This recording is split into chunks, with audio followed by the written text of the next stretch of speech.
Welcome to Feeler. Let's explore the VMX-1020 Vertical Machining Center. The machine's key feature is direct drive spindle, minimizing vibration and heat during machining, resulting in increased surface finishing quality. Moreover, the machine achieves a 20% increase in spindle speed and a 6% higher torque, enhancing removal rates and productivity. VMX-1020 adopts an integrated spindle head and a reinforced A-shaped structure at the column base. Finite element analysis ensures precision and reliability in high-speed machining. Linear guideway on 3 axes enable fast, precise machining with reduced friction, heat, and structural deformation, enhancing overall rigidity. A large curved window aids machining process viewing and cleaning, while stainless steel at the machine's base improves scratch resistance and safety.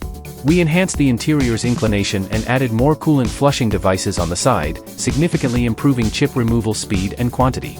For removing large amount of chips, double chip screws can be installed.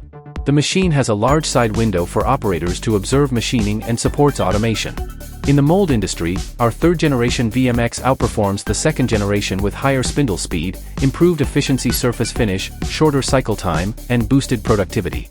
At the machine's back, a guard covered the oil circuits, improving safety and aesthetics. Inside the electrical cabinet, automotive-grade rubber strips create an oil and dust-proof environment, and external quick-change plugs with rubber seals enhance dust-proofing. Thank you for watching. If you would like more information about the VMX-1020, please contact us or visit our website.